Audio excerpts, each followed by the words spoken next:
위해서 김은아 선생님 기도해 주시겠습니다.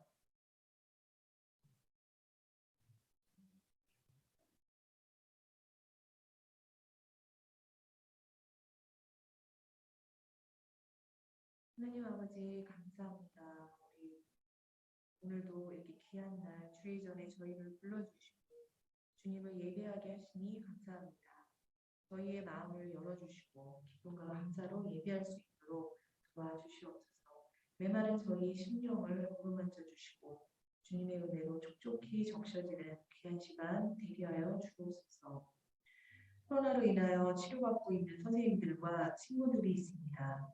하나님 후유증 없이 모두가 잘 회복될 수 있도록 치료하여 주시고 도와주시고 또 우리 꿈마루부 친구들 모두를 코로나로부터 또한 지켜 보호하여 주시사 학업과 일상생활에 지장이 없도록 은혜를 더하여 주시옵소서. 하나님 우리 꿈마루부 친구들을 늘 믿음과 평안으로 붙들어 주옵소서. 공부할 때 지혜와 명철을 주시고 하나님의 꿈과 비전을 부어 주시옵소서. 진학과 취업을 위해 노력하고 애쓰는 모든 친구들에게 열린 문을 허락하여 주시고 하나님께 영광 올려드릴 수 있도록 도와주시옵소서.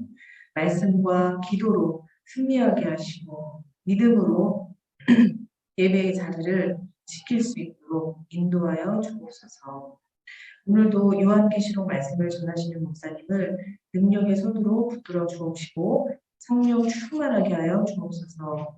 저희 모두 은혜의 말씀으로 힘을 얻게 하시고 나를 향한 주님의 한마디 음성을 듣게 하여 주옵소서. 마지막 시대를 바라보는 영적 분별력을 갖게 하시고 깨어서 주님 오실 길을 예비하는 주님의 제자를 다 되게 하여 주옵소서. 하나님 찬양팀과 선생님들의 모든 수고와 헌신을 기억하여 주시고 참 좋은 것들로 응답하여 주시옵소서. 한 주간도 저희 모두를 건강과 또 믿음으로 지키고 이 시간 이 예배의 시종을 주님께 맡겨드리오며 예수님의 이름으로 감사하며 기도드리옵나이다. 아멘.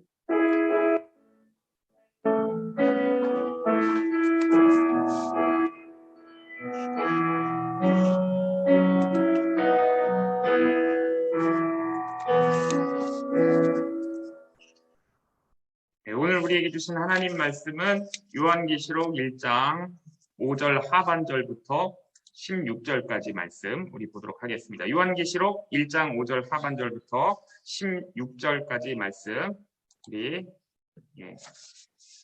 오늘 PPT가 안 나오니까 성경책과 줌을 이용해 주시면 되겠습니다. 본문 우리 천천히 합독하도록 하겠습니다. 시작.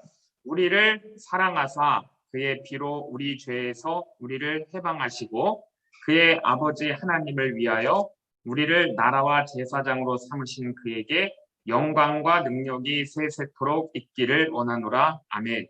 볼지어다 그가 구름을 타고 오시리라. 각 사람의 눈이 그를 보겠고 그를 찌른 자들도 볼 것이요 땅에 있는 모든 족속이 그로 말미암아 애곡하리니 그러하리라. 아멘. 주 하나님이 이르시되 나는 알파와 오메가라. 이제도 있고 전에도 있었고 장차 올 자요 전능한 자라 하시더라. 나 요한은 너희 형제요 예수의 환난과 나라와 참음에 동참하는 자라. 하나님의 말씀과 예수를 증언하였으므로 말미암아 단모라 하는 섬에 있었더니 주의 날에 내가 성령에 감동되어 내 뒤에서 나는 나팔 소리 같은 큰 음성을 들으니 이르되 내가 보는 것을 두루마리에 써서 에베소, 서머나, 버가모, 두아디라, 사데, 빌라델비아, 라오디게아 등 7 교회에 보내라 하시기로 몸을 일으켜 나에게 말한 음성을 알아보려고 돌이킬 때에 7 금촛대를 보았는데 촛대 사이에 인자 같은 이가 발에 끌리는 옷을 입고 가슴에 금띠를 띠고 그의 머리와 털의 희기가 흰 양털 같고 눈 같으며 그의 눈은 불꽃 같고 그의 발은 풀무불에 단련한 빛난 주석 같고 그의 음성은 많은 물소리와 같으며 그의 오른손에 7 별이 있고 그의 입에서 좌우에 날선검이 나오고 그 얼굴은 해가 힘있게 비치는 것 같더라. 아멘. 당시 기도하겠습니다. 좋으신 아버지 하나님 감사드립니다. 오늘 우리 꽃망울부 주일 예배를 올려드립니다. 하나님 영광 받아주시고 또 이 시간 하나님의 음성을 듣기를 원하오니 하나님 말씀하여 주시옵소서. 우리들이 듣겠나이다. 하나님 또 어려운 말씀이 있습니다. 깨달음의 지혜를 주시고 또 깊이 마음에 새겨서 또 삶에서 실천하고 오직 주님 바라보는 우리 꽃망울부 모든 지체들 되게 하여 주시옵소서. 이 시간 온전히 주님께 맡기며 예수님의 이름으로 기도드립니다. 아멘. 할렐루야. 자, 여러분 우리 이제 친구들을 보면요. 저도 이제 목사님 예전에 보면 참 이렇게 부정적인 친구들이 있어요. 그렇죠? 이제 제가 뭐 시험을 못 봤다든지 몸이 안 좋고 컨디션이 안 좋다든지 뭐 걱정거리가 있는데 이 부정적인 친구들을 만나면 굉장히 낙담을 더 시킵니다. 힘들게 하고 제가 이제 어떤 위로를 받는 것이 아니라 더 저한테 고통을 안겨주는 그런 부류의 친구들이 여러분들도 있을 거예요. 근데 이제 어떤 친구를 만나면 참 이 믿음도 좋고 긍정적이고 그 다음에 진취적이고 이렇게 사람을 위로해주고 사람의 마음을 보듬어주는 그런 친구도 있어요. 그러니까 그런 친구들을 만나서 또 나의 속사정을 털어놓고 얘기하게 되면 큰 위로를 받습니다. 그렇죠?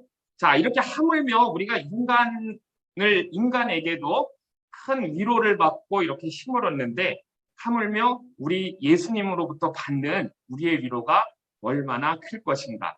자, 그래서 오늘 말씀은요, 첫 번째는 이 우리 그리스도인, 믿는 신앙인으로서의 우리가 누리는 복과 지위가 무엇인지를 오늘 말씀을 통해 함께 나누고 순차적으로 보려고 합니다. 원래 지난주에는요, 8절까지 말씀을 우리가 보았습니다. 근데 오늘 그 16절까지 보기 위해 앞부분이 약간 중복이 되는데 여러분 이해를 해주시고 같이 한번 또 보도록 하겠습니다. 자, 그래서 우리 그리스도인들이 어떤 사람들일까? 이 본문 오늘 그 5절 하반절에서 6절 말씀을 보면 지난주에도 우리가 읽었습니다. 우리를 사랑하사 를 넘기면서 해야 되는데 이게 좀 잘 안 돼요. 자, 우리를 사랑하사 그의 피로 우리 죄에서 우리를 해방하시고 그의 아버지 하나님을 위하여 우리를 나라와 제사장으로 삼으신 그에게 영광과 능력이 세세토록 있기를 원하노라. 이렇게 말씀이 나오죠. 그래서 여러분 이 말씀을 보면요. 우리에 대한 모든 일의 시작은 하나님의 사랑으로부터 시작됐다는 것을 우리가 알 수 있습니다. 우리에 대한 모든 일의 시작, 뭐 그것이 구원이 될 수도 있고 우리의 출생이 될 수도 있고 우리가 믿음을 갖게 된 것, 우리가 예수님을 알고 구원받게 된 것의 시작은 하나님이 시작하셨고 하나님이 나를 사랑하시기 때문에 시작됐다 이런 뜻이에요. 그래서 하나님께서는 우리를 너무나 사랑하시죠. 우리가 여러분 하나님을 원래 떠났습니다. 모든 인간은 하나님을 떠나가지고 살다가 마귀에게 잡혀 살았죠. 마귀의 인질이었어요. 그런데 우리를 하나님께서 석방시켜 주신 거예요. 석방. 여러분 어디 갇혀 있다가 석방된 적 없죠? 저는 군대를 갔다 와서 약간 이 느낌을 군대가 너무 이렇게 내가 비하하는 건 아니지만 그 느낌을 알 것 같아요. 하루하루 달력을 지워가면서 빠삐용처럼 그래서 드디어 그날이 됐을 때에 여러분 그 기분은 화창한 햇빛이 쫙 비치는 어느 가을날이었는데 저는 그 기분을 지금도 잊을 수가 없습니다. 하나님께서 우리를 이렇게 여러분 마귀의 소나기로부터 해방을 시켜주신 거예요. 그런데 이 마귀가 이렇게 우리를 붙잡고 있다가 인지를 석방시키는데 요구한 것이 무엇이냐면 어떤 돈을 요구한 것도 아니고요. 인질 한 명 석방을 위해서 다른 사람의 피를 요구하는 것이 바로 이 마귀였습니다. 그래서 한 사람을 살리려면은 다른 한 존재가 반드시 죽어야 됐어요. 그런데 그것도 전혀 없는 사람이 대신 피를 흘려야 됐던 것입니다. 근데 이것이 이제 마귀의 요구사항. 그래서 여러분 우리가 이 이야기를 들을 때 죄 없는 사람이 없잖아요. 그러니까 우리는 여러분 영원히 이 죄에서 풀려날 수 없는 그런 소망 없는 존재다라는 것을 강조하는 겁니다. 우리 소망 없는 존재였어요. 그런데 하나님께서 어떻게 하셨습니까? 친히 하나님의 아들 독생자를 보내주셔서 그분이 죄 없으심에도 불구하고 피를 흘리게 하심으로 우리가 여러분 죄에서 마귀의 소나기에서 여러분 우리가 해방이 된 겁니다. 그래서 여러분 우리가요 이 세상에 사는 많은 사람들 믿지 않는 사람들과 근본적으로 우리의 지위가 다르다는 것을 여러분 우리가 반드시 알고 살아야 돼요. 그냥 눈에 보이는 사람들과 내가 똑같은 사람이다라고 여러분 절대 그렇게 생각하지 말고 여러분 사람들이 이 세상에서 세상적인 성공을 거두죠. 그리고 높은 지위를 얻는다고 하는데요. 우리가 여러분 그들을 불쌍히 보아야 돼요. 왜냐하면 그들은 여전히 마귀에 붙잡혀 사는 마귀의 여러분 인질들인 거예요. 그리고 하나님께서는 이런 자유함을 우리에게 주신 것뿐만이 아니라 오늘 말씀을 보면 하나님의 나라가 되게 하셨고 제사장이 되게 하셨다 말씀하시죠. 자, 그래서 우리 6절 말씀을 한번 같이 읽어보겠습니다. 시작. 그의 아버지 하나님을 위하여 우리를 나라와 제사장으로 삼으신 그에게 영광과 능력이 세세토록 있기를 원하노라.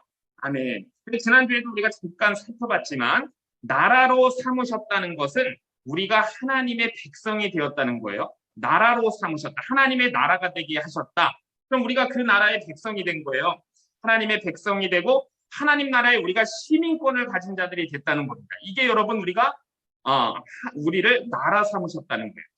자, 이제 이것이 여러분 우리 정체성이죠. 우리가 여러분 대한민국의 시민권만 있는 것이 아니라 우리는 저 하늘나라의 하나님 나라의 시민권이에요. 그래서 우리는 여러분 하나님 나라의 통치를 받는 사람들입니다. 여러분 그래서 우리에게 여러분 그 나라에서뿐만이 아니라 우리가 하나님 말씀을 잘 붙잡고 순종하며 살아갈 때 이 땅에서도 여러분 그 하나님 나라에서 받을 복을 우리에게 여러분 여기서도 내려주시는 거예요. 우리에게 여러분 믿음이 중요한 것이죠.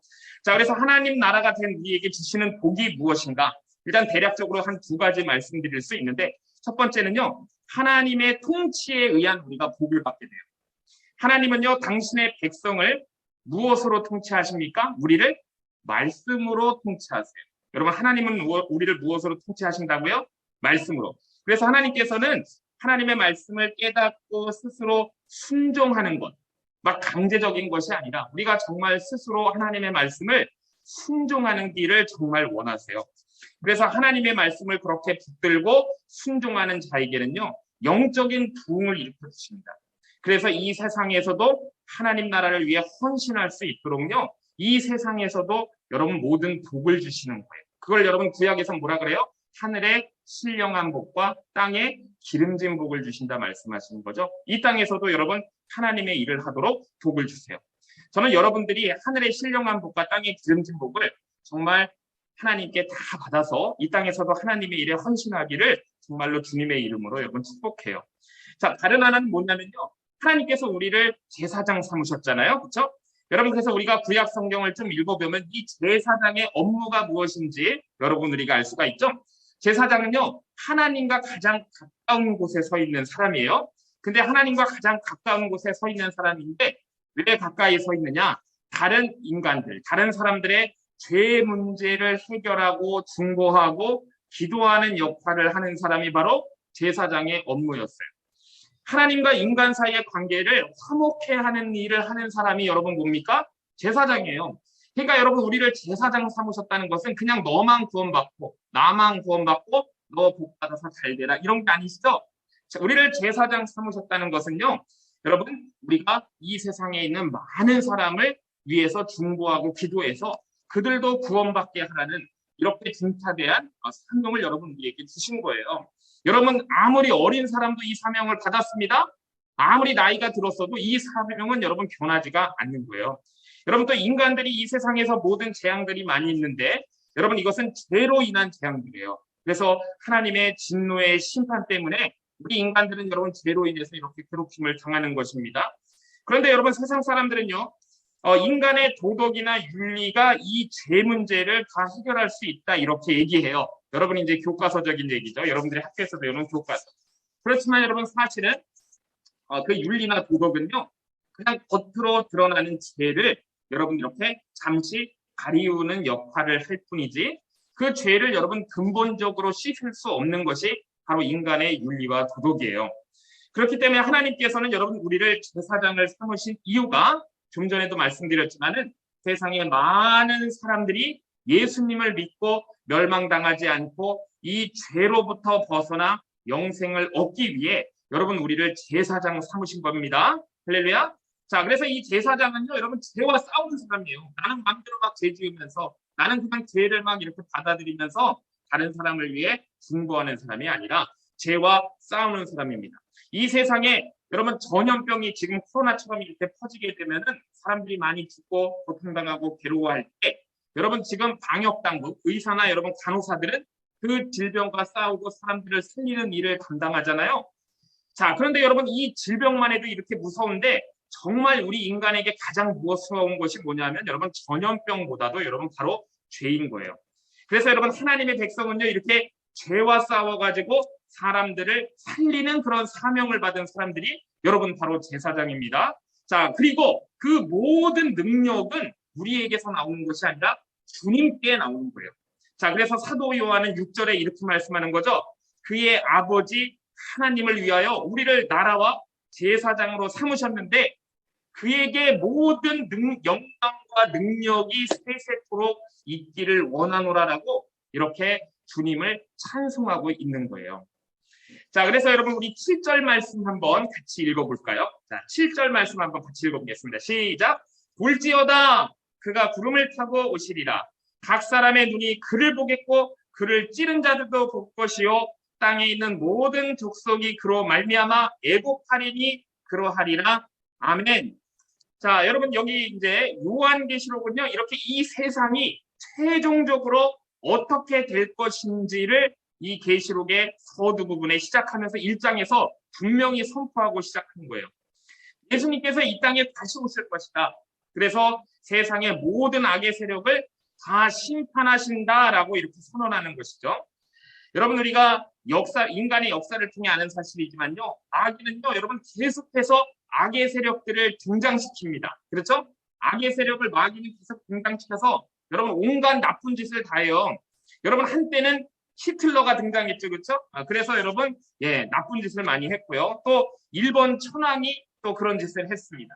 지금은 여러분 저 북한에 있는 많은 그 공산주의자들이 있고 또 요새는 여러분 누가 등장해가지고 러시아의 푸틴이 등장해가지고 이런 정말 악마 같은 짓을 지금 하고 있습니다.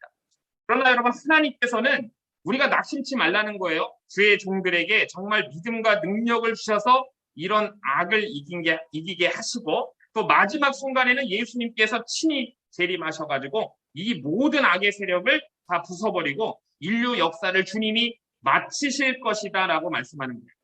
진정한 우리가 영화로 얘기하면은 왕의 귀환이 이루어진다는 거죠. 제가 지난주에도 말씀드렸지만 무조건 여러분 시작이 있는 것은 반드시 뭐가 있습니까? 끝이 있어요. 여러분 우리의 인생도 시작이 있으면 끝이 있고요. 모든 생명, 우리 주변에 있는 모든 것들이 시작이 있으면 끝이 없는 건 여러분 없는 거예요. 그런데 그 시작은 하나님이 하셨고 끝도 하나님이 끝내시죠. 자, 그래서 여러분 7절 말씀 처음에 볼지어다 이렇게 나왔어요. 이게 보라는 여러분 이렇게 명령형의 문장이 아니고요. 원래는 볼지어다는 여러분 이게 감탄형입니다. 자, 볼지어다는 감탄형이에요. 자, 사람들이 예수님의 재림을 기다렸겠죠. 초대교회 사람들이 예수님의 재림을 얼마나 기다렸는지 몰라요. 근데 예수님이 기다려도 안 오시는 거예요. 그래서 예수님이 없어지셨나? 이렇게 생각을 했던 거죠. 자, 그런데 예수님께서 드디어 하늘로부터 구름을 타고 모든 사람들이 다 볼 수 있도록 이렇게 다시 오시는 그 환상을 지금 사도 요한이 본 것이죠. 그러니까 얼마나 감탄했겠어요. 그러니까 여러분 이건 감탄사예요. 볼지어다 그 기다리던 사람들한테 다 볼지어다 이렇게 감탄형의 그런 말을 하고 있는 것이죠. 자, 그리고 또 구름을 타고 오신답니다, 여러분. 자, 구름을 타고 오신다. 뭐 손오공인가 우리가 이렇게 생각할 수 있는데 여러분 우리가 이 요한계시록에는 비유와 상징이 많다 그랬죠. 여러분 이 구름을 타고 오신다는 것은 예수님의 신성을 나타내는 말이에요. 그런 의미도 있습니다. 예수님께서 하나님이시잖아요. 그래서 온 세상을 심판하시기 위해서 오신다는 뜻이 바로 구름을 타고 오시는 거예요. 자, 구름을 타고 오시는데 여러분 소풍 오신 거예요? 이 세상을 심판하기 위해 오시는 거예요. 그래서 예수님은 십자가에서 죽으시고 부활하시고 온 세상에 대한 그 왕권을 하나님으로부터 여러분 받으셨는데요. 예수님은 그렇지만은 여러분 이 세상을 그 왕권을 받으시고 이 세상의 모든 주권을 하나님으로부터 받으시고 바로 그 왕권을 주장하지 않으셨어요. 그래서 여러분 그 왕권으로 바로 심판하지 않으셨죠? 자, 그런데 우리가 왜 예수님이 하나님으로 받은 이 세상의 심판권, 왕권을 바로 행사하지 않으시고 왜 세상의 그런 임금들에게 그냥 맡겨두셨는가라는 우리가 그걸 알아야 됩니다. 두 가지 이유가 있어요. 첫 번째는요. 아직도 여러분 이 세상에 구원받아야 할 사람들이 많기 때문에 바로 심판하지 않으셨어요. 그래서 주님은요. 이른 양 한 마리를 찾으신다 그랬잖아요. 정말 마지막 한 사람도 다 구원받기를 원하십니다. 그래서 우리는요, 여러분 어떻게 해야 돼요? 정말 우리의 생명이 다할 때까지 마지막까지 여러분 우리가 최선을 다해서 우리가 복음을 전하고 건질 사람들을 여러분 건져야 돼요. 여러분들 주위에 한번 보세요. 건질 사람들이 있는지 없는지. 건질 사람들이 널려 있죠, 여러분. 주님이 가장 기뻐하시는 일, 주님께서 왕권을 행사하지 않으신 이유가 여러분 아직도 구원받을 사람이 많기 때문에 여러분 그 왕권을 즉시 부활하시자 행사하지 않으신 거예요. 자, 그 다음에 두 번째 이유는요. 여러분 이 세상에서 정말 여러분 이 우리 믿음의 사람들이 선한 싸움을 싸우잖아요. 그럼 우리가 여러분 천국 가서 아무것도 못 얻는 그냥 개털일까요? 절대 그렇지 않아요. 여러분 이렇게 믿음의 선한 싸움을 우리가 이 땅에서 신실하게 싸웠을 때 하나님께서는 우리에게 큰 상급을 주신다고 말씀하셨어요. 그래서 여러분 주님을 믿는 자들이 우리가 힘든 환경이 있고 우리에게 어려움과 고난이 있을지라도 우리가 정말 믿음을 지키면서 믿음의 선한 싸움에 그 수고를 할 때 하나님께서는 그것을 상 주시기 위해 바로 심판하지 않으셨어요. 하나님께서 여러분 만약에 바로 심판하셨다 그러면 제자들도 상 받지 못했을걸요? 문제만 일으키다가 예수님 부활하셔갖고 여러분 그냥 심판하셨으면 제자들도 상 없는 것이죠. 자, 그래서 우리를 상 주시기 위해 여러분 주님께서는 이 심판을 유예하셨습니다. 그래서 만약 여러분 주님이 오시지 않는다면요, 그렇죠? 우리가 한번 가정해 볼 때 분명 세상을 따라가는 게 현명한 거예요. 그렇죠? 주님이 다시 오시지 않는다면은 여러분 우리가 이 자리에 있는 게 어리석은 것이죠. 자, 세상에 왜 그래요? 세상에는 정말 우리를 즐겁게 하는 것들이 많아요. 우리가 좋아할 것들이 세상에는 너무나 많이 있기 때문이죠. 그런데 여러분 오늘 성경에 말씀하시잖아요. 주님은 반드시 다시 오신다. 그래서 다시 오시는데 구름을 타고 오셔요. 세상을 심판하시기 때문에 오신다. 그러니까 우리가 너희들이 긴장을 주지 말고 준비하는 삶을 살아라. 영혼을 구원하는 삶을 살아라. 말씀하시는 거예요. 자, 그 다음에 7절에 보면 하반절에도 이렇게 나오죠. 각 사람의 눈이 그를 본다 그랬어요. 각 사람의 눈이 그를 보겠고 그를 찌른 자들도 볼 것이다 그랬습니다. 자, 그럼 우리가 생각해봐요. 여러분 예수님이 처음 이 땅에 오실 때는요. 베들레헴 말기에 사람들이 여러분 잘 모르게 은밀하게 연약하게 그렇게 오셨습니다. 그래서 자, 우리 여러분 성탄절 전야제에 많이 연극도 하고 그랬잖아요. 여러분들이 저를 어떻게 보실지 몰라도 제가 연극 주인공을 굉장히 많이 했어요. 자, 요셉도 하고 뭐 이렇게 금방박사도 하고 많이 했는데 여러분들도 뭐 코로나가 아니면 그런 행사를 많이 할 텐데 요즘 잘 못하고 있죠. 자, 그런데 이제 주님이 다시 오실 때는 여러분 어떻게 오신대요? 이렇게 은밀하게 오시는 것이 아니라 온 세상이 다 볼 수 있도록 공개적으로 오신다는 거예요. 각 사람의 눈이 그를 본다 그랬잖아요. 자, 그리고 모든 사람들이 통곡하게 된다고 그러세요. 왜 통곡을 할까요, 여러분? 왜 사람들이 주님을 오시는데 통곡을 할까? 애곡한다 그랬는데 이건 여러분 기쁨의 눈물이 아니라 정말 침울한 통곡을 하는 것이죠. 자, 하나님 말씀을 믿지 않고 자기 욕심대로 세상을 따라 살았어요. 그런데 지금 이 마지막에 보니까 정말 성경 말씀대로 그 믿는 친구가 예수님을 믿는 친구가 했던 말대로 정말 그 말씀이 다 맞는다는 것이 눈으로 확인이 되는 거예요. 지금까지 하나님 전혀 의식하지 않고 살았어요. 그런 게 어딨어 이렇게 살았는데 예수님을 믿는 사람들이 정말 말한 대로 성경이 말씀하신 대로 주님이 오시는 것을 여러분 볼 때 통곡할 수밖에 없는 것이죠. 애곡할 수밖에 없는 거예요. 그러나 여러분 예수님을 믿는 우리들은 여러분 그날이 어떤 날이 될까요? 승리의 날이 되겠죠. 기쁨의 날이 되겠죠. 정말 환호성의 날이 될 거예요. 그러니까 여러분 우리가 주님을 기다리고 있는데 주님이 어서 오셔야 되는 거죠. 그렇죠? 예, 마라나타. 아멘 주 예수여 어서 오시옵소서 해야 우리가 여러분 그 승리를 만끽할 수 있는 거 아니겠습니까? 자, 그다음에 그를 찌른 자들도 본다 그랬어요. 여러분 예수님이 다시 오실 때 예수님이 십자가에 달릴 때 여러분 옆에서 창으로 찔렀던 그 로마 군인이 죽지 않고 살아있었을까요? 어떻게 그를 찌른 자들도 다시 본다고 이런 말씀을 하셨을까 우리가 생각할 수 있는데 여러분 이것도 이제 두 가지 의미가 있어요. 하나는 정말 예수님을 직접 창으로 찌르거나 그렇게 십자가에 못 박지는 않았다고 할지라도 예수님을 미워하고 그 다음에 예수님을 대적한 사람들을 다 총칭해가지고 그를 찌른 자라고 이렇게 부를 수도 있는 것이죠. 여러분 교회를 핍박하고 예수 믿는 사람들을 핍박하고 대적한 사람들이 그를 찌른 자로 볼 수도 있는 거잖아요. 이 세상에서 예수님 부인하면서 예수님 대적하면서 살았던 자. 그런데 그 자가 예수님을 반드시 눈으로 보게 될 것이라는. 자, 그 다음에 이제 다른 하나는 정말 직접 예수님을 찔렀던 그 병사가, 여러분 예수님이 재림하시게 되면 어떻게 됩니까? 뒤에 나오겠지만 죽은 자들이 다 일어나요. 자, 죽은 자들이 다 일어나 살아나기 때문에 예수님의 재림을 정말 보게 된다는 거예요. 그러니까 여러분 예수님의 재림은요, 예수님이 그 재림하는 순간에 살아있는 자들만 해당되는 것이 절대 아니에요.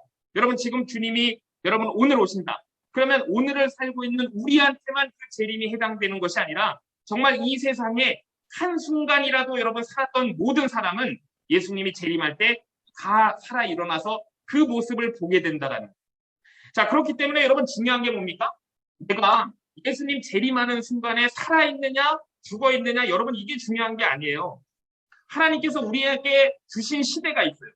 하나님이 나에게 주신 시간, 내 삶을 가지고 우리 각자가 그게 어느 시대든지 주님이 재림하실 때는 그 나의 시간을 가지고 심판받는 것이죠. 그래서 여러분 초대교회 시대 때 살았든지 중세 시대에 살았든지 아니면 지금 살고 있든지 최종적으로 정말 주님 오실 그때에 살고 있든지 중요한 건 뭡니까? 자기에게 주어진 그 시대에 자기에게 주어진 그 시간 속에서 얼마나 믿음을 지키고 신실하게 살았느냐, 이것이 여러분 중요한 거예요. 자, 그래서 여러분 8절 말씀 한번 읽어보겠습니다. 8절 말씀 시작. 주 하나님이 이르시되 나는 알파와 오메가라. 이제도 있고 전에도 있고 장차 올 자요 전능한 자라 하시더라. 아멘. 지난주에 말씀드렸지만 여러분 알파라는 게 헬라어 알파벳 첫 글자라 그랬죠.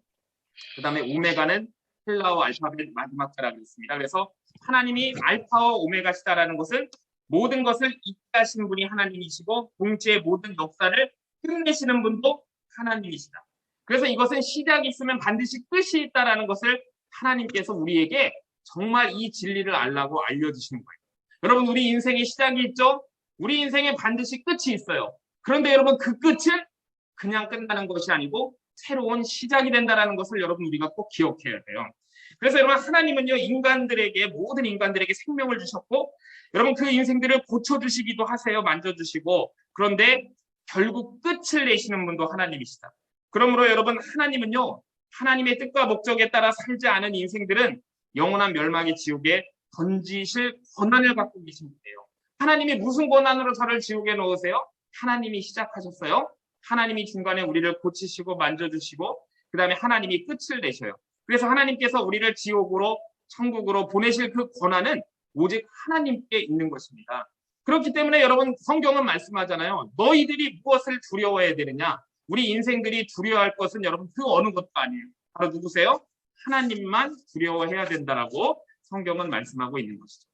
자, 우리 10절과 11절 말씀을 한번 읽어보도록 하겠습니다. 10절과 11절 말씀 시작. 주의 날에 내가 성령에 감동되어 내 귀에서 나는 나팔 소리 같은 큰 음성을 들으니 이르되 내가 보는 것을 두루마리에 써서 에베소, 서머나, 버가모, 두아디라, 사데, 빌라델비아, 라우디게아 등 7교회에 보내라 하시기로. 여러분 사도 요한은요 하나님의 말씀을 듣는 가운데 자 나팔 소리가 어디서 났어요? 뒤에서 나팔 소리 같은 음성을 들었습니다. 여러분 이 나팔 소리 같은 음성이라는 것은 여러분 작은 소리예요? 큰 소리예요? 굉장히 큰 소리예요. 귀에다 대고 여러분 나팔 한번 팍 물어봐요. 막 구막이 터질 것 같은 그런 소리인 거죠. 그런데 여러분 이 뒤에서 들렸다는 것은 여러분 뒤를 돌아보라는 뜻이죠. 그래서 이제 사도 요한이 뒤를 돌아봤을 거예요. 자, 그래서 요한의 소리가 나서 이제 뒤를 돌아보았을 때, 자, 어떤 모습을 보게 됩니까? 너무나도 영광스러운 주님의 모습을 뒤를 돌아보니까 본 거예요. 자, 지금 여러분 요한의 앞에 놓여 있는 세상은 뭡니까? 요한 앞에 보이는 세상은 지금 너무나도 실망스러운 상황이에요. 자, 지금 당시의 교회는 어떻게 되고 있습니까? 다 무너지고 있어요. 자, 그리고 로마 황제가 지금 교만이 극에 달해서 자기가 신다 그래요. 옛날에는 원래 그 황제가 죽으면 그 사람을 신처럼 취급했는데 이 도미티니아누스는 자기가 지금 살아있는데도 신다고 얘기하는 거예요. 그러니까 이 로마 황제가 교만이 지금 극에 달해 있고 그래서 사람들이 신자들이 그냥 이렇게 가다가는 도대체 우리 신자 중에 남는 사람은 하나도 없을 것 같다라는 이 참담한 상황이 지금 요한 앞에 놓여 있는 상황이에요. 그런데 이 나팔 소리 같은 큰 음성이 뒤에서 들려서 뒤를 이렇게 돌아보니까 거기에 주님의 영광스러운 모습이 보이게 된 것이죠. 자, 그래서 이제 요한은 깨달은 거예요. 이렇게 뒤를 돌아보니까 거기에는 너무나도 영광스러운 주님의 모습이 보이고, 그러니까 요한은 깨달은 것이죠. 주님은 살아계시구나. 그리고 살아계셔서 여전히 교회를 붙들고 계시는구나라는 그 모습을 요한이 보게 된 겁니다. 자, 여러분, 우리도 이제 세상을 살아가요. 자, 그래서 우리가 여러분 신앙인으로서 어떨 때 보면 내 앞에 놓인 세상을 보면 어때요? 아, 정말 내가 너무 보잘것없는 것 같아요. 내가 너무 초라하게 느껴지고, 내가 정말 어떻게 복음을 전하고, 내가 어떻게 이 믿음을 지키면서 살까라고 무기력한 그런 생각이 우리가 앞을 보면 이렇게 듭니다. 그렇죠? 그래서 세상 앞에서는 이렇게 무능한가, 우리가 패배감에 빠져서 정말 목사님도 고개를 이렇게 푹 숙이게 될 때가 있어요. 자, 이때 여러분 주님께서는 우리 믿는 자들을 향해서 나팔을 부시는 거예요. 야, 너희들 지금 뭐 하고 있는 거야? 눈을 들어가지고 나를 봐야지. 이렇게 정말 우레와 같은 나팔 소리로 하나님의 말씀을 들으라고 우리를 여러분 깨우쳐 주시는 거예요. 그러니까 이 요한이 들은 나팔 소리는 요한만이 아니라 우리들에게 오늘 주시는 여러분 나팔 소리예요. 너희들 앞에 있는 세상만 보지 말고 뒤에 계신 영광스러운 주님을 바라보라라는 여러분 나팔 소리인 것입니다. 자, 그래서 여기 나팔 소리 같은 음성, 성령께서 여러분 우리 영혼을 깨우시는 소리다. 여러분 우리 이렇게 받으셔야 돼요. 자, 12절과 13절 말씀 한번 보겠습니다. 12절, 13절 시작. 몸을 돌이켜 나에게 말한 음성을 알아보려고 돌이킬 때에 7 금촛대를 보았는데 촛대 사이에 인자 같은 이가 발에 끌리는 옷을 입고 가슴에 금띠를 띠고, 이게 여러분 장면을 보면 이 판타지 영화 같은 그런 장면이 들죠. 왜냐하면 여러분 이 요한계시록이 제가 전에도 말씀드렸지만 문학의 형태가 묵시문학이에요. 그러니까 여러분 이 판타지라는 게 원래 여러분 당시 그 로마 시대 때 요한계시록이 기록되기 몇백 년 전부터 있었던 문학의 형태인데, 그 묵시문학은 주로 이제 어떤 주제를 다뤘냐면은 악과 선의 싸움을 다뤘어요. 그런데 막 이제 괴물이 나타나고 용이 나타나고 악과 선이 싸워서 결국은 선이 이긴다라는 것이 이 묵시문학의 형태였는데, 이 묵시문학은요, 그런데 대부분 이제 저자가 없었어요. 뜬금없는 소리들이 많았던 것이죠. 자, 근데 이제 요한이 지금 반모섬에서 바라본 이 환상, 예수님이 보여주신, 하나님이 보여주신 이 환상을 그 묵시문학의 형태로 여러분 기록한 것이죠. 그래서 여러분 우리가 이 말을 단어 하나하나를 그대로 받으면 안 돼요. 아시겠죠? 그래서 여러분 우리가 이 요한계시록을 우리가 해석할 때 제가 몇 가지 견해가 있다고 말씀드렸지만은, 여러분 우리가 이걸 여러 가지 방면에서 여러분 정말 우리에게 주신 하나님의 말씀으로 잘 해석해서 받아야지, 여러분 이단들처럼 정말 이 글자 하나대로 그대로 해석해가지고 그럼 그렇게 해석하면 이 정말 어떤 겁니까? 이게 좀 이렇게 여러분 잘못될 수 있는 거예요. 자, 그래서 여러분 요한이 이 나팔같이 큰 소리를 이렇게 봤을 때 가장 먼저 요한의 눈에 들어온 것이 뭐였습니까? 7개의 금촛대가 있었어요. 7개. 자, 7개의 금촛대. 자, 하필이면 왜 7개일까? 이 요한계시록에는 7이라는 숫자가 많이 등장한다 그랬죠? 그래서 여러분 우리가 읽어보면 7 금촛대, 7 재앙, 7 나팔, 7인, 7 대접 막 이런 것들이 나와요. 그러니까 이 7이라는 것은 이 문학을 구성하는 스팟이에요, 스팟. 그래서 플롯입니다. 그래서 이 플롯이 7이라는 플롯을 통해서 뼈대를 이루고 그 사이에 주시고 싶은 핵심 메시지가 사이사이 끼워져 있는 거예요. 마치 여러분 우리가 생선을 보면 생선의 뼈 사이에 생선 고기가 들어있는데, 우리는 여러분 뼈가 중요한 게 아니고 살을 맛있게 먹어야 되잖아요. 그러니까 여러분 우리가 이 7이라는 숫자에 너무 거기에 꽂히지 말고, 7은 요한계시록의 뼈대와 같은 것이고 그 사이사이에 7로 들어있는 그 말씀을 여러분 우리가 잘 습득을 해야 되는 것이 중요한 거예요. 그러니까 여러분 이 7이라는 숫자 여러분 우리가 그냥 이렇게 너무 꽂히지 않으시면 돼요. 자, 어쨌든 7개의 금촛대가 있는데 그 7개 금촛대 사이에 누가 계셨어요? 인자와 같은 분. 이게 여러분 굉장히 중요해요. 그냥 왜 우리 주님이라고 안 그러고 예수님이라고 안 그러고 인자와 같은 분이라고 했습니까? 여러분 이 금촛대는 물론 무엇을 의미하냐면 교회를 의미해요. 아예 그 목사님 생각 아니에요? 아니에요. 거기 계시록 1장 20절을 보면 거기 나와요. 7 촛대는 7 교회다 라고 여러분 다음 주 말씀에 나올 거예요. 그래서 7 촛대는 어쨌든 교회야. 7 교회입니다. 이 지상과 앞으로 미래의 현재, 과거, 미래 모든 교회를 의미한다 그랬죠. 그래서 여러분 그 소아시아 7 교회의 그 금초대가 세워져 있는 거예요. 에베소, 서머나, 버가모, 두아디라, 사레, 빌라델피아, 라오디게아. 그래서 여러분 이 금초대가 그 교회마다 하나씩 세워져서 금초대는 역할이 뭐예요? 빛을 밝히는 것이죠. 자, 그래서 주님께서는 이 금초대가 하나씩 세워져 있는 교회들 사이에 계시는 거예요. 그러면서 거기 왜 계실까요? 교회를 지키시고 계시는 것이죠. 자, 그래서 여러분 오늘 본문에서는 교회를 금초대라 그랬는데 여러분 또 왜 금초대일까요? 쇠초대도 아니고 은초대도 아니고 왜 금초대입니까? 금은 여러분 무엇을 상징해요? 가장 존귀하죠. 그리고 금은 여러분 변하지 않아요. 색깔이 변하지 않습니다. 그리고 금은 여러분 녹이 슬지 않아요. 그리고 그 촛대는요, 그래서 항상 빛을 발하고 있는, 빛을 밝히고 있는 여러분 금촛대예요. 그런데 뒤에 말씀에 나오지만 여러분 이 가장 무서운 게 뭐냐면요. 이 촛대가 옮겨질 수 있다라고 주님이 말씀하세요. 자, 교회의 머리 되시는 예수님께서 교회가 사명을 너희가 잘 감당하지 않으면 그 촛대를 다른 곳으로 다른 교회로 옮기겠다라고 말씀을 하시거든요. 자, 그러면 여러분 이 교회에 지금 금촛대가 있는데 이 금촛대를 다른 곳으로 옮기신다는 게 무슨 말씀일까요? 부흥의 역사를 다른 곳으로 옮기시겠다는 거죠.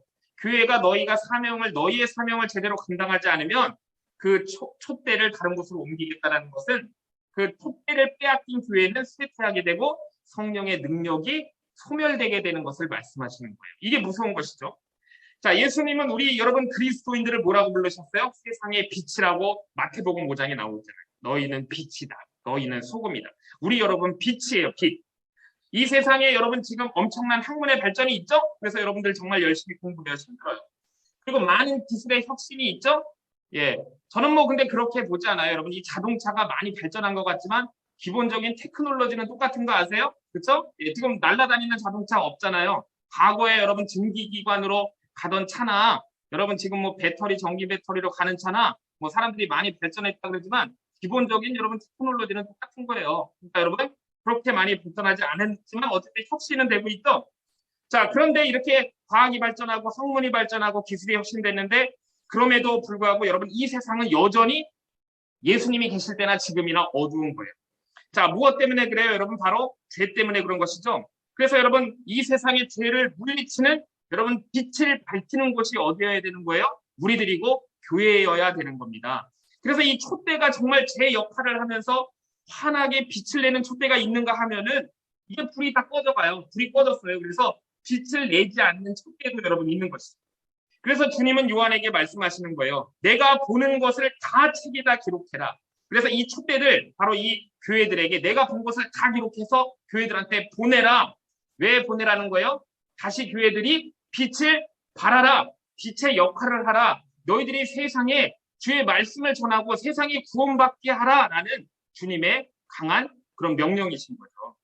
여러분 그리고 주님께서 사도 요한 앞에 과거에 12제자와 함께 거니셨던 그 모습으로 나타나지 않으셨어요. 그렇죠? 오늘 여러분 본문을 우리가 조금 읽어보면요. 주님이 좀 이상한 모습으로 나타났습니다. 왜 이상한 모습으로 나타났을까? 그 이유는 뭐냐면요. 바로 이 촛대들, 교회들의 문제를 바로 잡아주시고 다시 빛을 발하게 하기 위해서 좀 이상한 모습으로 나타나신 거예요.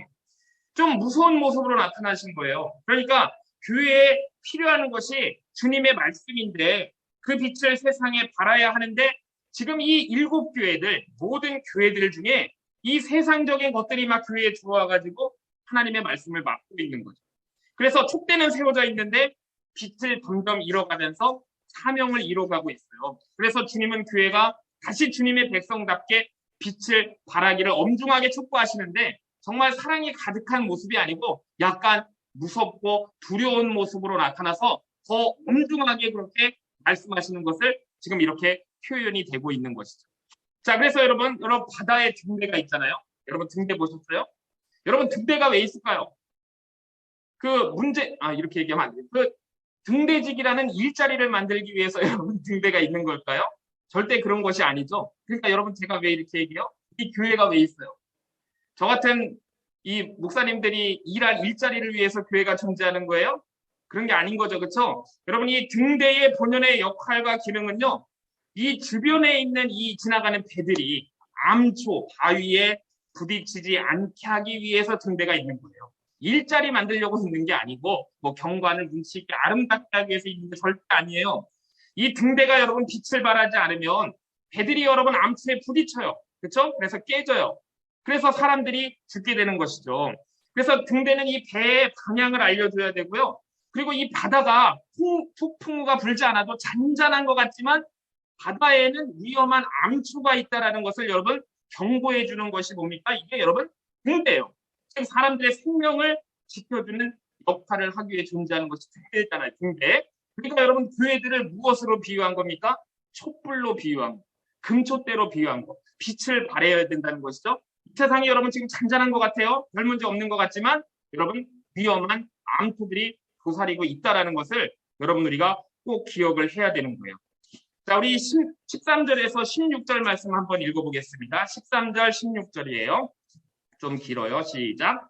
촛대 사이에 인자 같은 이가 발에 끌리는 옷을 입고 가슴에 금띠를 띠고 그의 머리와 털의 시기가 흰 양털 같고 눈 같고 그의 눈은 불꽃 같고 그의 발은 풀무불에 단련한 빛난 주석 같고 그의 음성은 맑은이 아니고 뭡니까? 많은 물소리와 같으며 그의 오른손에 7별이 있고 그의 입에서 좌우에 날성검이 나오고 그 얼굴은 해가 힘있게 비치는 것 같더라.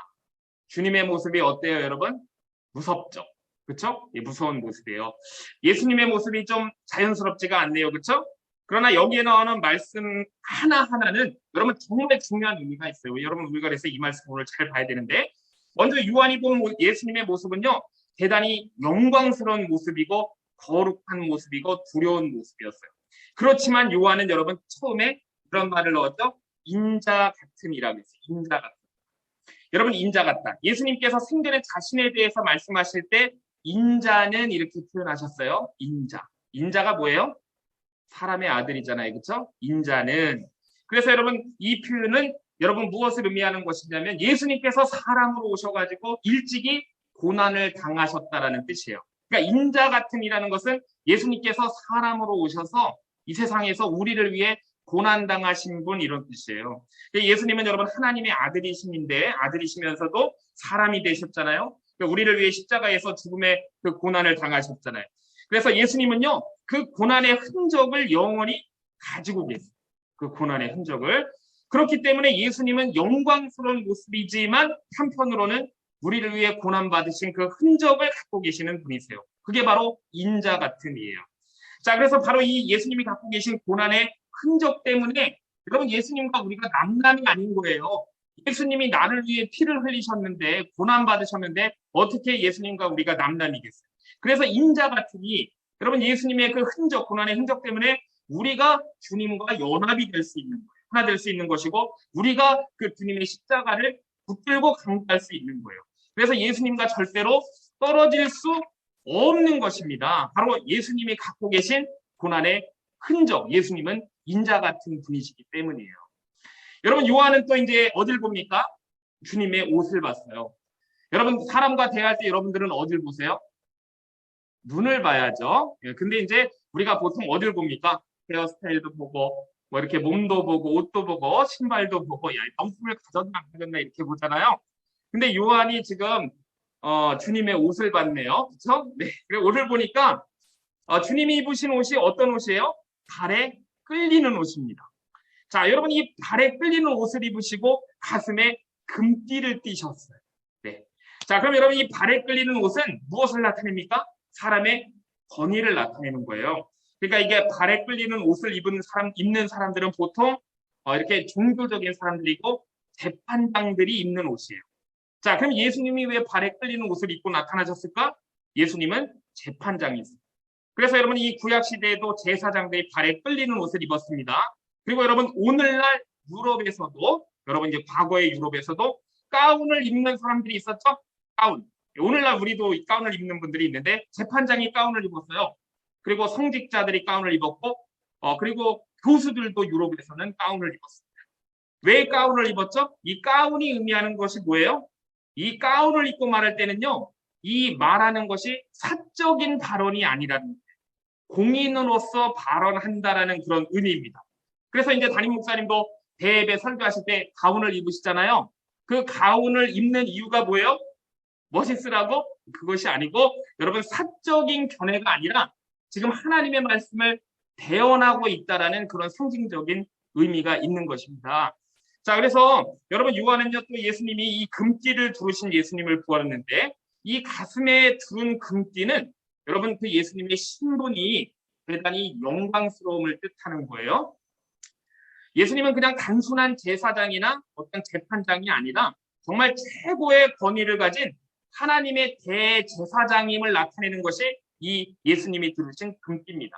그래서 예수님이 죽음에서 부활하신 후에 예수님이 두 가지 직분을 하나님으로부터 받으셨는데 교회를 위해서는 대제사장의 직분을 받으셨고요. 세상을 향해서는 온 세상을 재판하는 대재판장의 직분을 받으셨어요. 자, 교회를 위해서는 대제사장이시고 세상을 향해서는 재판장이세요. 자, 그렇기 때문에 교회들이 여러분 교회들을 가장 바르게 판단하실 수 있는 분은 그 누구도 아니고 누구십니까? 예수 그리스도 한 분이세요. 여러분 근데 세상에 나가 보니까 우리 교회에 대해서 여러분 이렇고 저렇고 정말 말이 많잖아요, 그렇죠? 예, 그런데 이제 그들을 잘 보면요, 이 여러분 다른 교회가 무엇인지도 잘 모르면서 그냥 그들이 그렇게 하는 말들이 여러분 그렇게 말을 하는 경우가 많아요. 우리 교회를 바르게 판단하실 수 있는 분은 바로 누구시라고요? 예수님밖에 여러분 없어요. 자, 14절을 좀 전에 읽었는데 한번 다시 볼게요. 그의 머리와 털의 시기가 흰 양털 같다. 예수님의 머리털이요 정말 흰 양털 같고요. 눈은 눈 같으시고 그리고 예수님의 눈이 불꽃 같다 그랬어요. 여러분 요한이 본 것은 예수님의 지금 머리털하고 눈을 본 건데 여러분 그 대개 이제 검은 머리가 전혀 섞이지 않는 머리를 우리 본당 가면은 권사님들이나 이렇게 좀 볼 수가 있어요. 그렇죠? 여러분 어떤 느낌을 받으세요? 정말 이 흰머리는 무엇을 의미하냐면 인자함과 순결을 의미하는 거예요. 인자와 순결. 여러분 그래서 TV나 이런 데서 봤는지 모르겠지만 서양에서는 여러분 이런 상징적인 의미를 위해 재판관이 흰 가발을 쓴 거 본 적 있으시죠? 그렇죠? 재판관이 여러분 이 흰 가발을 써요. 아무리 젊은 재판관이라도 여러분 어떻게 합니까? 재판을 할 때는 꼭 이 흰 가발을 쓰는 거예요. 재판장이. 자, 그 재판에 여러분 무엇을 나타내는 겁니까? 공정성을 상징하는. 그냥 이게 흰 가발이 막 쓰는 것이 아니고 그 재판이 정말 공정하다. 이게 이제 공정한 재판이다라는 것을 상징하기 위해 흰 가발을 씁니다. 전혀 사적인 욕심은 개입될 수 없다. 거짓이 없다. 정말 공의롭고 정의롭게 모든 것을 판단할 것이다라는 것이 바로 흰 가발이거든요. 그래서 여러분 주님의 모습은요. 이렇게 무한히 자비로운 모습이면서도 정말 엄격한 재판장의 모습이세요. 흰 머리털.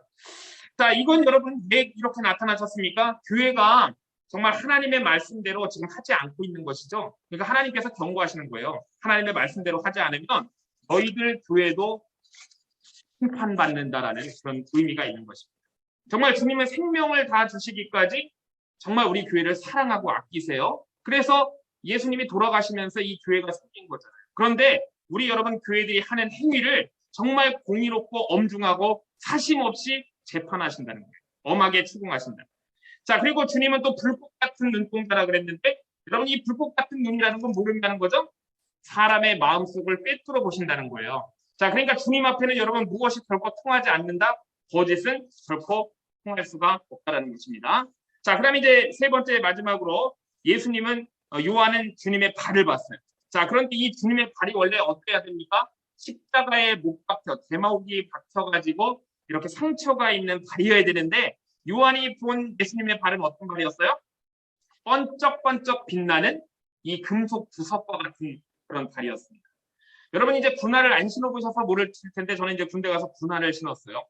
휴가 가면은 이 내무관에 있는 고참들이 군화를 번쩍번쩍 닦아줍니다. 물광을 내고 불광을 내고. 자, 그래서 이 휴가 나온 군인들 세상 사람들은 별로 신경 안 쓰는지 모르지만 군인들은 군인들끼리 군화를 봐요. 그러면 야 정말 그 군화가 광나는 군화가 매우 인상적이거든요. 자, 근데 이 주님의 발이 이 주석처럼 빛나는 발이었습니다. 그러니까 요한이 봤을 때 굉장히 인상적으로 보인 거죠. 여러분 그런데 그 주석 금속이에요. 굉장히 번쩍번쩍하는 금속발입니다. 여러분 그 발은 무엇을 의미해요? 한번 밟히면 어떻게 될까요? 뼈가 으스러질 거예요. 그렇죠? 그 발에 밟히면 어떻게 될까요? 살아남을 자가 없는 겁니다. 그러니까 예수님의 이 주석같이 번쩍번쩍 빛나는 그 발은 권세 있음을 말하는 거예요. 예수님은 전혀 연약하신 분이 아니시고 힘과 권세가 있으시다라는 것을 말씀하는 거죠. 그래서 여러분 이건 교회를 지금 막 사탄들이 어지럽히고 있는데 여러분 이 사탄의 세력이 굉장히 강하지만 예수님의 발에 한번 밟히면 너희들 다 끝장이야. 너희들 그냥 다 두동강 날걸? 지금 이렇게 주님께서 굉장히 강하신 분임을 나타내는 거예요. 자, 그 다음에 주님의 음성은요. 여러분 잘 읽어야 돼요. 저도 이제 옛날에 처음에 한번 맑은 물소리로 읽은 적이 있는데 많은 물소리예요. 여러분들 홍수가 나서 그 계곡에 엄청나게 많은 물이 흘러내릴 때 여러분 거기 있어 보신 적 있으세요? 저는 여러분 그런 적이 있거든요. 산사태가 나고 계곡이 막 이렇게 엄청 휩쓸려가지고 지금도 물이 엄청 쏟아지고 있는 그런 많은 물을 제가 들은 적이 있는데 거기서는요. 소리를 아무리 질러도 소리가 잘 들리지 않아요. 여러분 그 많은 물은요. 정말 무섭고 두렵고 엄청난 소리를 냅니다, 여러분. 그러니까 사람들이 아무리 소리를 질러도 이 홍수 때 이 많은 물소리를 절대 이길 수가 없어요. 들리지도 않아요. 그래서 여러분 예수님의 말씀은 정말 이 많은 물소리와 같대요. 그래서 여러분 이 한 번 말씀하시면 어떻게 돼요? 아무도 거기에 핑계대고 대꾸할 수가 없는 거예요. 정말 위험이 있고 권세 있는 음성이다 이런 뜻이죠. 그래서 만일 주님께서 충성치 못한 이 교회들을 그 음성으로 많은 물소리와 같은 그런 음성으로 책망하신다면 누구도 여러분 두려워 변명할 수 없다라는 그런 뜻이 있습니다. 그래서 여러분 지금 세상은요 믿는 자들을 위해서 자신들이 옳다고 막 큰 소리치고 잘난 체하는 사람들이 우리 믿는 자들을 얼마나 괴롭히고 있어요. 자, 그런데 우리 주님의 그런 주석처럼 연단된 그 발과 정말 우리 주님의 그 많은 물소리 같은 음성 앞에서는 여러분 그들은 감히 한마디도 변명을 할 수가 없을 거예요. 자, 16절 말씀 볼게요. 그의 오른손에 7별이 있고 그의 입에서 좌우에 날성검이 나오고 그 얼굴은 해가 힘있게 비치는 것 같더라. 아멘. 오늘 마지막 말씀이에요. 여러분 여기서 7별이라고 하는 것은 7 교회의 목회자들을 얘기하는 거예요. 7 교회의 목회자. 여러분 별이네요. 그렇죠? 목회자들. 교회의 목회자는 여러분 이게 무슨 말이냐면 사람이 세우는 것이 아니라 주님이 세우신다라는 것을 얘기하는 거예요. 여러분 교회가 세속화되어 갈 때 나타나는 현상이 뭔지 아세요? 여러분들도 이제 좀 아셔야 돼요. 목회자를 그냥 하나의 인간으로 생각하는 거예요. 그래서 그 자기들의 주장들을 내세우면서 교회를 여러분 그렇게 이끌어 가려고 하는 것이 여러분 교회가 세속화될 때 나타나는 교회에 나타나는 아주 안 좋은 현상이죠. 그러면 교회는 여러분 하나님의 말씀의 중심에 딱 자리 잡히고 쓰지를 못해요. 인간 중심의 교회가 되고 인간들의 생각이 지배하게 되고 교제가 중심이 되는 교회가 되는 겁니다. 지금 당시 초대교회가 여러분 이렇게 흘러가고 있었던 거예요. 그래서 16절에 보면 그의 입에서 좌우에 날선검이 나오고 그 얼굴은 해가 힘있게 비치는 것 같더라 이렇게 하셨는데 정말로 여러분 주님은요 하나님의 그 놀라운 말씀을 천사들에게 맡기지 않으셨어요. 바로 죄인인 우리들한테 맡기셨죠. 여러분 이게 복음의 비밀이고 복음의 겸손함이에요. 많은 사람들은 여러분 하나님의 말씀보다 무엇을 믿나요? 자기의 경험과 자기의 생각과 느낌을 믿고 살아가죠. 자, 자기의 생각이 선하다고 생각하면 선이라고 판단하고 자기 생각이 악이라고 생각하면 그걸 악이라고 판단하고 사람들은 그렇게 살아가요. 그렇지만 여러분 참된 믿음은 무엇일까요?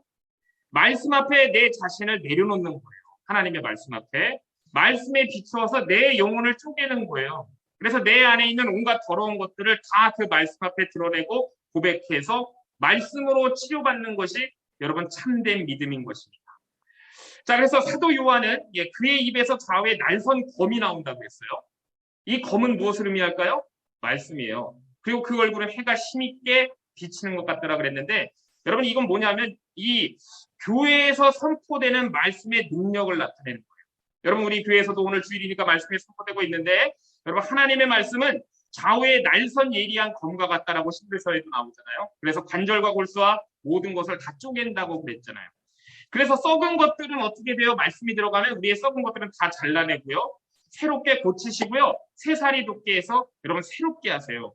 따라서 여러분 진리의 말씀이 옳게 선포되는 그런 곳에는 교회에는 미신이 있을 수가 없고 거짓이 있을 수가 없고 정말 하나님의 복 주시는 새 창조가 일어나게 됨을 말씀하시는 겁니다. 여러분 우리는 하나님의 영광인 이 복음의 선포를 통해서 하나님을 만나는 거예요. 자, 우리는 하나님을 어떻게 만난다고요? 복음을 통해 말씀을 통해 하나님을 만나는 거예요. 말씀으로 하나님의 얼굴을 보게 되는 거예요. 여러분 그래서 마치 모세가 율법을 들고 시내산에서 내려왔을 때 그 얼굴에 피부에 광채가 난다 그랬어요. 여러분, 우리가 그래서 하나님의 말씀을 잘 듣고 우리가 깨닫고 여러분 실천하면 우리 삶 속에 하나님의 영광이 나타나는 거예요. 기쁨의 광채가 충만하게 나타나게 되는 것입니다. 자, 그래서 우리가 말씀 붙들고 우리가 순종하며 살아야 되는 거예요. 자, 오늘 계시록 여러분 강의는 여기까지 할게요. 우리의 모든 삶 가운데 이런 은혜가 있기를 축복합니다. 자, 우리 87장 찬송 부르고 기도하겠습니다. 87장입니다.